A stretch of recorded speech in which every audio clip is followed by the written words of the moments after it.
ન દંભના પાખંડ, વાત કરીશું હૃદય નીચોવીને. ન દંભના પાખંડ, સત્ય બોલીશું હૃદય નીચોવીને. મિત્રો, જ્યારે સમાજ જીવનમાં આપણે હોઈએ ત્યારે આપણી આજુબાજુ ઘણી બધી એવી ઘટનાઓ બનતી હોય છે, જેમાં લોકો વચ્ચે ઝઘડા હોય, મન દુઃખ હોય. ક્યારેક આપણી આસપાસના લોકોની વચ્ચે આ ઘટનાક્રમ ઘટિત થાય અને આપણે દરમિયાનગીરી કરવી પડે. પણ મારો અને તમારો પણ એ અનુભવ હશે કે જ્યારે પણ પતિ પત્ની વચ્ચે ઝઘડો હોય છે ત્યારે એ ઝઘડામાં જે કોઈ પણ વ્યક્તિ કોઈ એક પક્ષની સાઈડ લે એને ભોગવવાનું જ આવે છે. કેમ કે પતિ પત્ની વચ્ચેના ઝઘડાઓમાં અંતે પતિ અને પત્નીને એક થવાનું હોય છે. બધા જ કિસ્સાઓમાં એ છૂટા પડી જાય, છૂટાછેડા લઈ લે એવો ઘટનાક્રમ નથી હોતો. એટલે અંતે એમને એક થવાનું હોય છે, સાથે રહેવાનું હોય છે. ત્યારે હું કહું છું ને, આ દુનિયા અનફેર છે, અનગ્રેટફુલ છે.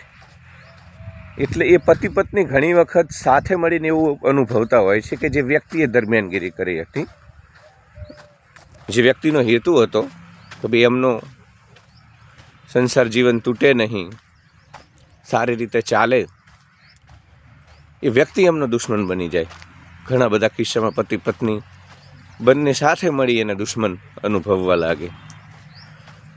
એટલે પતિ પત્ની અથવા તો અન્ય કોઈ પણ ઘરેલું ઝઘડા, તમે એક દીકરી છો, તમારા પિયર જાઓ છો તો ત્યાં પણ તમારી ભાભી અને તમારી માતા વચ્ચેના ઝઘડા, આ બધા જ ઝઘડાઓથી એટલા માટે દૂર રહેવું જોઈએ, સારી શિષ્ટ ભાષામાં બોલી દેવું જોઈએ કે ભાઈ આ ઠીક નથી, અથવા તો શાંતિની સ્થાપના કરવામાં આવે. પરંતુ આ બધી જ બાબતોમાં પતિ પત્ની એક દીકરી તરીકે પિયરમાં જઈ અને તમારી માતા કે પિતાનો પક્ષ લઈ ત્યાં ઝઘડા કરવા, મન દુઃખ રાખવા, અથવા તો સમાજમાં પણ કોઈ બે વ્યક્તિ વચ્ચે જ્યારે ઝઘડો હોય ત્યારે ઘણી બધી વખત આપણે કોઈ એક વ્યક્તિનો પક્ષ લઈ લઈએ. ઘણી બધી વખત આપણને એવું લાગે કે ભાઈ સત્ય આના પડખે છે. પણ આ બધા જ કિસ્સામાં મારો અનુભવ છે કે અંતે જે વ્યક્તિ પક્ષ લે છે, જે વ્યક્તિ અન્ય વ્યક્તિની ચિંતા કરે છે, એને જ ભોગવવાનું આવ્યું છે. અત્યાર સુધીનો લોકોનો અનુભવ છે, એને જ ભોગવવાનું આવ્યું છે.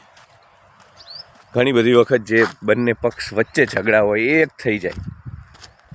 એક થઈ જાય અને તમારે ભોગવવાનું આવે.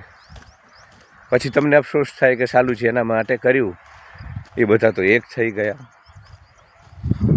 એટલે મારો અનુભવ છે, તમારો તો, કે જે ઝઘડો તમારો નથી, જે ડખો તમારો નથી, એમાં હંમેશા તટસ્થ ભાવે રહેવું. અને હું તમને બીજું પણ એક વાત લખીને દઉં કે કોઈ બે વ્યક્તિ વચ્ચે જ્યારે ઝઘડો હોય ત્યારે હંમેશા કોઈ એક પક્ષ સાચો હોય એવું હોતું જ નથી. ટકાવારી વધુ ઓછી હોઈ શકે પણ બંને પક્ષ જવાબદાર હોય જ છે.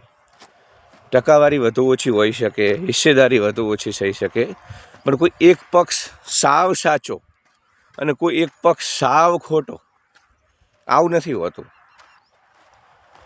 કેમ કે આપણે જેને મળીએ એ પોતાનું વર્જન કહેતા હોય છે, પોતાની વાત કહેતા હોય છે. એટલે આપણને એ જ સાચા લાગે અને આપણે લાગણીઓના પ્રવાહમાં વહી જઈ અને પક્ષ લઈ લઈએ છીએ. તો પતિ પત્ની વચ્ચેના કે કોઈ પણ પ્રકારના પતિ પત્નીમાં તો મેં બહુ ઘણી બધી વખત જોયું, અત્યારે આસપાસ પણ જોઈ જ રહ્યો છું. ઘણા બધા પતિ પત્ની અનૈતિક લગ્નેતર સંબંધોમાં પકડાય, ત્યારબાદનો આખો જે ઘટનાક્રમ હોય એમાં ઘણી વખત પતિ દ્વારા કહેવામાં આવતું હોય કે મારો કોઈ દોષ નથી, હું પીડિત છું.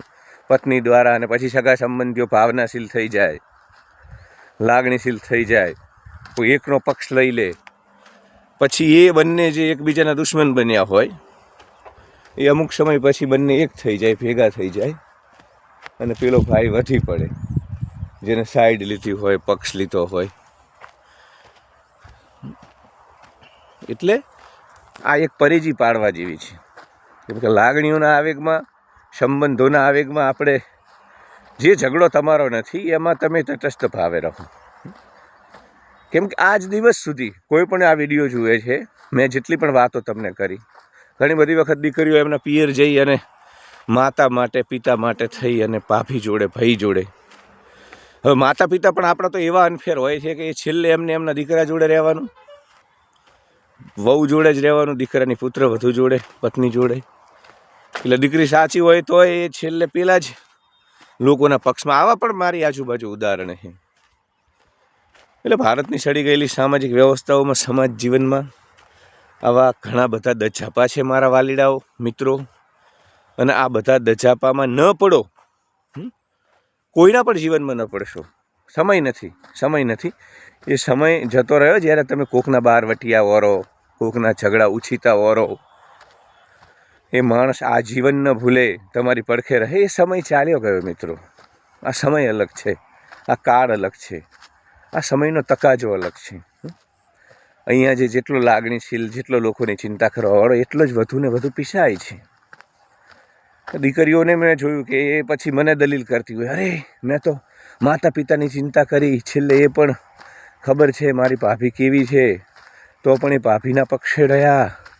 અરે બેન, એ એવું જ હોય. એને અંતે તું કંઈ તારી સાથે તારા સાસરે તો લાવવાની નથી. ઠીક છે, એમને બહુ અન્યાય થતો હોય, આવા સંજોગોમાં કહી દેવું જોઈએ. આપણે સ્ટેન્ડ જ ન લેવું એવું નથી કહેતો હું સાક્ષી નથી બનાવતો અન્યાય સામે સમાજને. પણ એ કેટલી ભૂમિકા, ઘણી બધી વખત તમે એ વાતો તમારી પોતાની બનાવી લો. માણસ જ્યારે લાગણીશીલ હોય, સેન્સિટિવ હોય, ઇમોશનલ હોય, ત્યારે એ દુનિયાની સમસ્યાઓને પોતાની સમસ્યા બનાવી લે. સમસ્યા મને અહીંયા છે, સમસ્યાઓને એડ્રેસ કરવાના મામલે મને સમસ્યા નથી. પણ જે સમસ્યાઓ આપણી નથી, જે અન્યના જીવનની છે, એને આપણી બનાવી લેવી, આ ભૂલ એક ભારતીય સમાજ ઘણી બધી વખત કરતો હોય છે, આપણા લોકો કરતા હોય છે. એટલે મારો વાંધો ત્યાં છે મિત્રો, કે તમારી ભૂમિકા આપણે શું કરીએ. મેં અહીંયા ઝઘડામાં પણ જોયું કે લોકો, ઝઘડો બે પક્ષ વચ્ચે હોય, એ ઝઘડામાં એટલા બધા ઇન્વોલ્વ થઈ જાય, ઘૂસી જાય કે ઘણી બધી વખત એવું લાગે કે સાલું જે એકચ્યુઅલ બે પક્ષ વચ્ચે ઝઘડો છે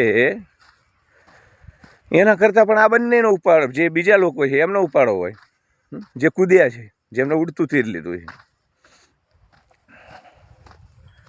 એટલે આ પ્રકારના સંજોગોમાં બિલકુલ પણ હોંશી ભિખારી થઈ આવા ઝઘડાઓમાં પડી પોતાનો સમય, જીવન અને ઉર્જા ન બગાડવી અને હંમેશા શાંતિપૂર્વક જ રહેવું. મજામાં? અખાત્રીજનું પૂજન, લોકો અખાત્રીજનું પૂજન કરી રહ્યા છે, તો આપણે આપણા ખેતરમાં અખાત્રીજનું પૂજન કરવું અને બીજાના ડખામાં ન પડવું.